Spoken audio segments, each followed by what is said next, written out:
So I come out of working on the Digital Youth Project, which was this 3-year ethnographic research project with many different researchers trying to understand just in a very sort of descriptive way what are kids doing today with digital media. And that's sort of how I cut my teeth with learning how to do ethnographic methods and really trying to understand a more on-the-ground perspective of how kids are growing up today and how media and technology is part of that.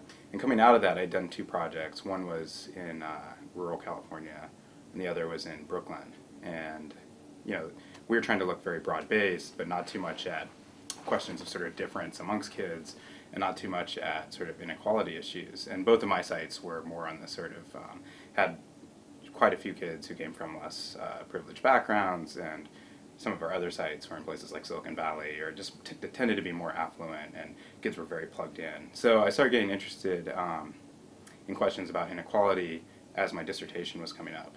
What I started doing is looking at the literature about how does inequalities, how do they persist and get reproduced between generations. And for me the real question is, all right, how is digital media playing into that? Are things just all the same? Are they different? Is digital media making it worse? When? How? Is it making, is it ameliorating some of these inequalities? When and how?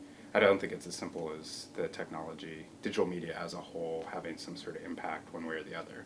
I think there's exciting cases where you see opportunities for, kind of breaking or going around some of these structural constraints, and I think a lot of people in the digital media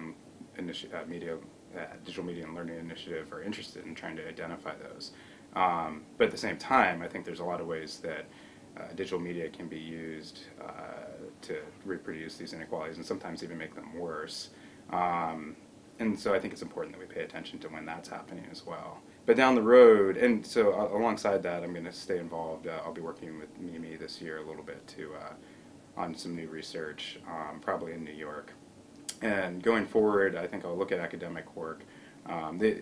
My kind of goal is to stay, what I'm told my kind of colleagues here this week, to find a way to stay in the game, so to speak, meaning that sort of within the research community, hopefully continuing to address these kind of questions of how digital media is tied up in questions of reproducing inequality or not, but from a much more on-the-ground perspective. So what tends to happen is, I did this year-long project for my dissertation research, and I feel like I'm beginning to understand this in more concrete ways, and that opens up a whole new set of questions and also opportunities. So you begin to see ways where there's those kind of moments of hope where maybe something could be, that there are these kind of openings. So I'm also curious to see, and who knows if this will be possible, but working more with people who are on the intervention side and design side to try to see if there's ways to kind of push on those openings, as well as kind of ringing the bell when I see if it feels like it's actually being used to sort of reproduce inequities in ways we maybe didn't intend.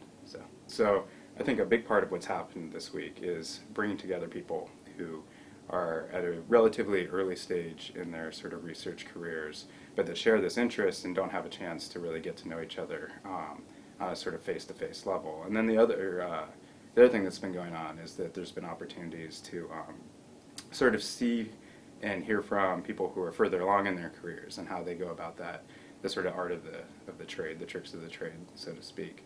And so to kind of bridge between people who that sort of lateral cohort building, and then also seeing how people who have been through it already, how they did it, and there's both learning from that, and then also the healthy amount of suspicion and wanting to do things a little bit differently than the generation ahead of you, and that kind of helped the questioning, and while also trying to learn how this all works. Well, let me give you 2,